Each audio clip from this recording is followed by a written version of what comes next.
नमस्कार बच्चों, जो बच्चे एएनएम कोर्स करने के लिए देख रहे थे तो आज उनके लिए मैं तीसरा वीडियो लेकर आया हूं। तो इस वीडियो को ध्यान से देखिएगा।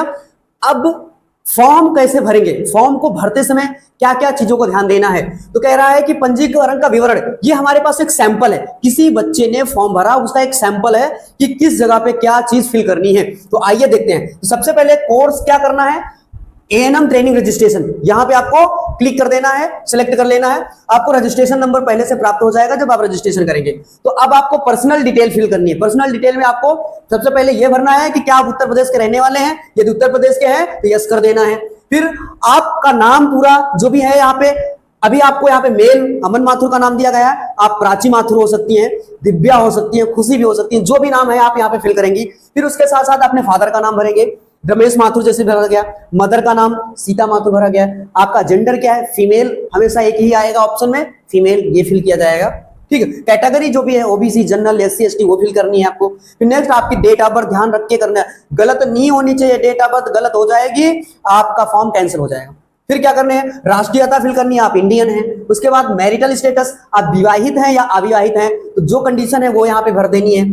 फिर उसके साथ साथ अगर विवाहित हैं तो अपने पति का नाम डालना है। आपका एक ही मोबाइल नंबर यहाँ पे होना चाहिए जो कि ये है, दूसरा अल्टरनेट नंबर है तो यहाँ फिल कर देना है। फिर कह रहा है कि ईमेल आईडी भी पार्टिकुलर आपके पास जिसमें मैसेज आता रहता हो, ठीक, वो भरनी है। फिर कोई आईडी प्रूफ जैसे आधार कार्ड, वोटर आईडी कार्ड, इस तरह के भर देना है। इस तरह का कोई एक भरना है, ठीक। यहाँ पे उसका नंबर डालना है, सीरियल नंबर डालना है। उसके बाद नेक्स्ट पॉइंट पूछ रहा है, क्या उत्तर प्रदेश में आशा के रूप में एएनएचएम के अंदर कोई काम किया है, तो यस कर देना है, तभी आपको आरक्षण का लाभ मिल जाएगा।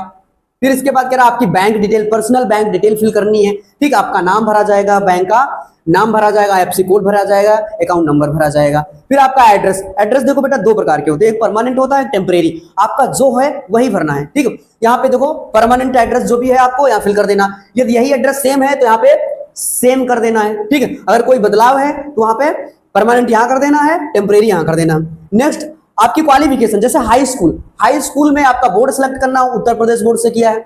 कब सन सेलेक्ट करना, किस सन में किया है, 2011। रोल नंबर क्या था ये भरना है, सर्टिफिकेट सीरियल नंबर क्या था ये भरना है, मार्कशीट सीरियल नंबर ये भरना है, स्कोर कितना आपने गेन किया था ये भरना है, परसेंटेज में या स्कोर में। फिर मार्क्स कितने आपने गेन किए थे ये भरना है, टोटल मार्क्स कितने थे ये भर देना है। उसके बाद इंटरमीडिएट के क्वालिफिकेशन भरना है आपको, आपका बोर्ड यूपी है तो यूपी भर देना है, कौन सा सन ये भर देना है। उसके साथ रोल नंबर भर देना है, सर्टिफिकेट सीरियल नंबर डालना है, मार्कशीट सीरियल नंबर डालना है, परसेंटेज डालना है, मार्क्स कितने प्राप्त किए थे ये डालना है, टोटल मार्क्स कितने थे ये डालना है। नेक्स्ट आता है, जब आपको फोटो फिल करनी है तो फोटो की साइज कितनी होनी चाहिए बेटा, फोटो की साइज कितनी होनी चाहिए, 100 KB होनी चाहिए। 100 KB से नीचे होनी चाहिए, ऊपर नहीं होनी चाहिए। अब इसको फोटो लगाने का एक नियम है कि आपकी ऐसे फोटो होनी चाहिए, फोटो के साथ साथ तुरंत अटैच साइन होना चाहिए। जो भी आपका साइन है, जैसे यहाँ पे हमने अर्पिता लिख दिया, यदि आपका अर्पिता नाम है तो इस तरह की आपकी फोटो होनी चाहिए 100 KB के अंदर, वो लगा देनी है। अब इसके साथ साथ हमारे पास नेक्स्ट क्या कह रहा है कि जब हाई स्कूल और इंटर की मार्कशीट अपलोड करोगे तो वो PDF में होनी चाहिए। कैसे होनी चाहिए, PDF में, और वो 300 KB से नीचे होनी चाहिए, 300 KB से नीचे होनी चाहिए। यहाँ पे हाई स्कूल की मार्कशीट हो गया, हाई स्कूल का सर्टिफिकेट हुआ, 12th की मार्कशीट और सर्टिफिकेट दोनों हो जाएगा यहाँ पे, ठीक है। और अगर कोई सर्टिफिकेट है आपके पास, आइडेंटिटी सर्टिफिकेट, आधार कार्ड, तो यहाँ पे अपलोड करना है। कैटेगरी सर्टिफिकेट है, यदि आरक्षण का लाभ लेना है यहाँ पे अपलोड करना। नेक्स्ट क्या करना है, आपका निवास प्रमाण पत्र अपलोड कर देना है। उसके साथ साथ क्या है, यदि आप एक्स सर्विसमैन, आपके फैमिली से कोई स्वतंत्रता सेनानी में काम किया है तो एस करना है, नहीं किया है तो नो करना है। यदि नो है तो कोई डॉक्यूमेंट्स अपलोड नहीं होगा, यस है तो डॉक्यूमेंट्स अपलोड होगा। नेक्स्ट कह रहा है 5 साल आशा के रूप में यदि आपने काम किया है तो उसका अनुभव प्रमाण पत्र मुख्य चिकित्सा अधिकारी के द्वारा जनरेट किया जाएगा, उसको यहाँ पे अपलोड किया जाएगा, वो अपलोड हो जाएगा।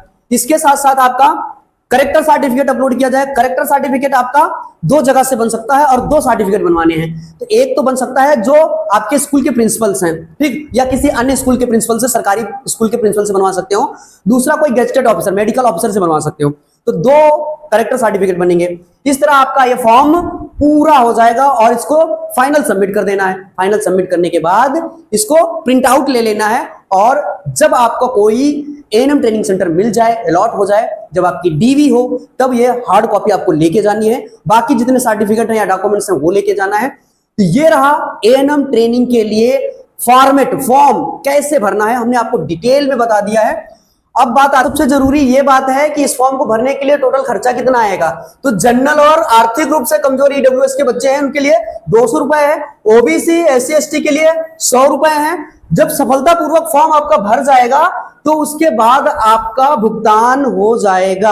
ये जरूरी है, जब तक भुगतान नहीं होगा तब तक आपका पूर्ण रूप से फॉर्म माना नहीं जाएगा। प्राइवेट में जाते हैं तो 60 से 70 80 हजार रुपए खर्चा होते हैं, और ये भी 1 साल में 2 साल में करीब 2 से 3 लाख रुपए आपका खर्चा हो जाता है। यदि आपके मार्क्स अच्छे हैं 10+2 में तो आपको सरकारी कॉलेज मिल जाएगा, सरकारी कॉलेज से आपका एएनएम का कोर्स कंप्लीट हो जाएगा। ये 2 साल का कोर्स है, सिर्फ महिलाएं इसमें एलिजिबल है। पूरी मेरिट बेस पे होने वाली है, इसका कोई एंट्रेंस एग्जाम नहीं लगेगा। सबसे खुशखबरी यही है कि आपके 10+12 के मार्क्स को ऐड किया जाएगा, परसेंटेज निकाला जाएगा, उसी से मेरिट बनेगी, और अच्छी मेरिट होगी तो आपको आपकी चॉइस वाला डिस्ट्रिक्ट मिल जाएगा, और उस डिस्ट्रिक्ट से आप 2 साल एएनएम का कोर्स कंप्लीट करके बिल्कुल एएनएम बन जाएंगे।